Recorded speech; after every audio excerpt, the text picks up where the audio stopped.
रिंकी का आगे वो बताओ। 40 प्लस है वो। 40 एज हो गई, ठीक है। और कितने सालों से जानती है आपको? तकरीबन 10 साल हो गए। 10 साल से जानती है, ठीक है। ट्रस्ट फैक्टर कितना है? ये हो गया एज, ये हो गया टाइम पीरियड, ये हो गया ट्रस्ट। अब बताओ ट्रस्ट फैक्टर कितना है? कितना ट्रस्ट करती है आपके ऊपर? ट्रस्ट फैक्टर कैसे निकालते हैं? देखो पता क्या होता है, जब हम किसी से बात करते हैं ना, अब मान लो आपने कभी फ़ोन किया उसको, तो क्या वो छुट्टी वो करती है, वापस कॉल बैक करती है या थोड़ा सा लेट करती है? एक होता है इमीडिएट कॉल आ जाता है, हाथ से लेते बहन को क्या बात है, डर होता है अंदर कि यार कुछ हो तो नहीं किया। एक होता है रात को कॉल किया, सुबह कॉल आ रहा है, तो वो ट्रस्ट फैक्टर नहीं है, है ना। अगर रात को कॉल कर रहे हो सुबह कॉल आ रहा है, इसका मतलब वो कहीं ना कहीं ऐसे ही है। लेकिन अगर रात को कर लेती है कॉल, ठीक है, तो इसका मतलब ट्रस्ट कितना हो गया आपके ऊपर, कितना मानते हो आप उसको? कभी ऐसी कोई आपके आसपास कभी ऐसी कोई बातचीत हुई कभी कि यार चल मैं ये करूँ, तो चल तो मेरे को बताना, मैं भी करूँगी? कोई ऐसी कभी बातचीत हुई है? देखो ये तो आप बता सकते हो कि उसके साथ आपकी बॉन्डिंग कैसी है। नहीं, कभी ऐसी बात है, कभी उसने काम शेयर नहीं करा गया। इनके हस्बैंड, इनकी इनकम कहाँ से आती है? ट्रस्ट निकालते हैं मेरे को। बिजनेस है ना, बिजनेस है, किस चीज़ का है? शूज का। शूज़ का। मैंने पूछा तो इनकम कहाँ से आती है उनको? बिजनेस से आती है। लेडी की इनकम नहीं है, ठीक है। कितनी इनकम आती है, कुछ आइडिया है? 1 लगा लें, चलो 1 लाख रुपये, ठीक है। दूसरा बताओ। और इनका एक ये हो गया, ट्रस्ट हो गया। और रहते क्या चल रहते तो रमेश नगर में, तो मैं पता ही है पास की है रमेश नगर। एज हो गया, टाइम पीरियड हो गया, ट्रस्ट हो गया, बिजनेस हो गया। अच्छा, और इनकम हो गई, बिजनेस से आती है, इनकम हो गई 1 लाख। मैंने गलत लिख दिया, यहाँ पे ये आना था, यहाँ पे जॉब, यहाँ आना था बिजनेस, यहाँ आना था इनकम। इनकम है 1 लाख रुपया, ठीक है। और क्या इम्पोर्टेंट डिसीजन मेकर होता है? और क्या इम्पोर्टेंट है? डिसीजन मेकर तो है, और क्या है? फैमिली मेंबर नहीं, वो तो हो गया फैमिली मेंबर। फैमिली मेंबर नहीं, हाउस ऑनर। हाँ, रेंट या ऑन, रेंट।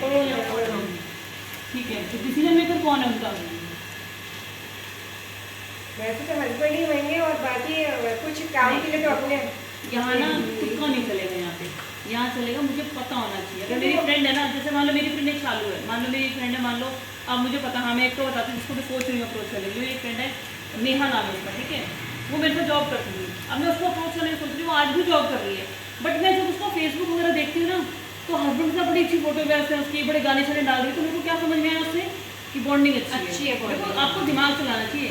अगर गाने शाने चल रहे हैं उसके ऊपर, रील्स अच्छी बन रही है और अंडरस्टैंडिंग अच्छी है, तो मैंने कहा नहीं भाई, इसको मैं अकेले प्लान नहीं दूंगी। ये चाहे जितनी अच्छी मेरी फ्रेंड है, वो मेरे पर बहुत ट्रस्ट करती है, उससे सीनियर थी। मैं इतना जानती हूँ कि वो मेरा प्लान सुनने तो बोलेगी मैम आपने प्लान तो बड़ा अच्छा होता है, लेकिन मैं राकेश से पूछे घर नहीं करूँगी। अब राकेश क्या बोलेगा? राकेश मेरे को जानता नहीं, मैं चाहे जितनी मर्जी अच्छी हो यहाँ के लिए, लेकिन राकेश बोलेगा इन चक्करों मत पड़, ये बेकार की चीज़ें तू नहीं कर सकती। तो मैं रोज इतने टाइम से, मेरे को शायद 2 साल हो गए हैं उससे ये बात करते करते तेरी छुट्टी कब होती है, तो मैं थोड़ा गैप देती हूँ फिर रुक जाती हूँ, थोड़ा गैप देती हूँ फिर रुक जाती हूँ। तो मैंने क्या सोचा, मैं तेरे हस्बैंड की जिस छुट्टी होगी ना उस दिन आऊँगी। मैं क्या यार तुम्हारे तो शादी का तो मिली भी नहीं, मैंने बहाना मार दिया। कह रही ठीक है, उसके बच्चे भी इतने बड़े बड़े हो गए।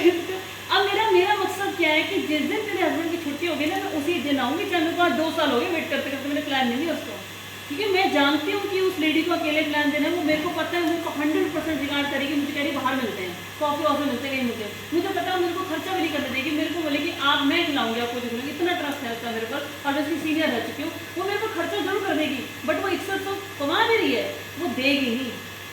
दे देगी तो क्या होगा पता है? देने से क्या हो जाएगा कि मैम मेरी आईडी लगा दो, पर मैं घर में नहीं बताऊंगी। फिर क्या फायदा मेरे को?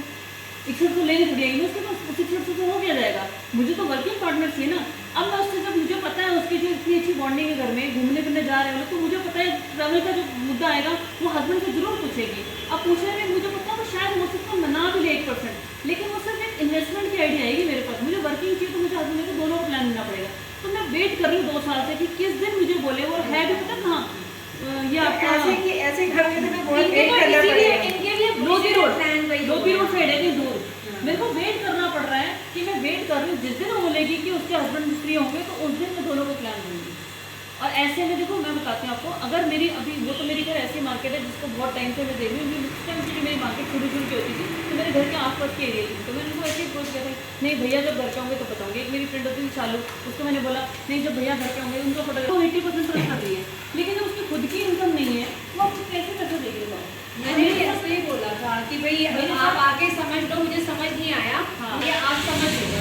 अब मेरे साथ ना कुछ लेडीज ऐसी जुड़ जाती है जो पैसा दे देती है, बट अब काम करने के लिए पता क्या है, मैं अपने घर भी बुला सकती, मैं हस्बैंड को बुला सकती, फ़ोन उठा कर रहे हैं तो मैं फ़ोन भी रिसीव कर सकती। तो कौन सा दिन ऐसा है जिस दिन आप काम नहीं भी करोगे तो भी आपको पैसा आएगा, बोले कोई भी होगा। तो भैया को बोलना अब इसके लिए तो आपको अवेलेबल करना पड़ेगा कि अगर आपके हस्बैंड जो है उनको बोल, आपके हस्बैंड 7 दिन अगर बिजी रहते हैं तो सुबह शाम कौन सा टाइम ऐसा है जो सुबह जाने से पहले भी आधा घंटा दे सकते हैं या आने का।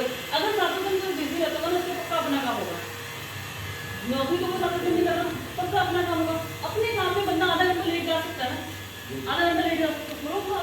मैंने सुबह 9 बजे भी प्लान दिए, 8 बजे भी प्लान दिए, इसी चक्कर से कि मैं सुबह आ जाऊँगी 8 बजे आपके घर में, फटाफट से घर से जो है अपना ट्रैक सूट जो भी पहना चाहिए जैसे भी कपड़े कपड़े चेंज करें, पहुँचे प्लान किया, वापस आई, जितने में वापस आए उतने में घर में गए, नाश्ता नहीं करना था, आगे का काम कर लिया। ये तो हमें पकड़ना पड़ेगा ना, क्योंकि एक बार जो सुन के आ जाएगा पहले तो हमें उसके मुताबिक जाना है, लेकिन जब वो जुड़ जाएगा तो वो हमारे मुताबिक चलेगा फिर, क्योंकि पहले हम उसको मुताबिक इसलिए चलेंगे क्योंकि उसका टाइम उसका इम्पोर्टेंट है, क्योंकि उसको हमारे टाइम की वैल्यू, हमारे रिजल्ट की वैल्यू नहीं है इस टाइम, उसको नहीं पता। आप नहीं जा पा रहे, आप लाइन से बात करवा दो, फ़ोन पे बात करवा दो, कॉन्फ्रेंस पे बात करा दो कि मैं ना इसमें मेरे इसकी घर में इशू आ गई, प्रॉब्लम आ गई, मैं ना आ नहीं पाऊँगी भैया, एक काम करो, मेरी में एक सिस्टर आ रही है, फ्रेंड आ रही है, तो वो आपको समझा देगी।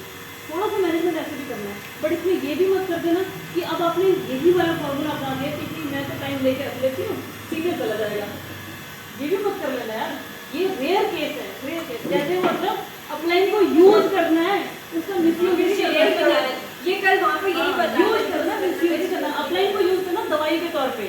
लोग यूज करते हैं पता कैसे, जैसे गन्ने के डालते हैं ना गन्ना, फिर वो निकल के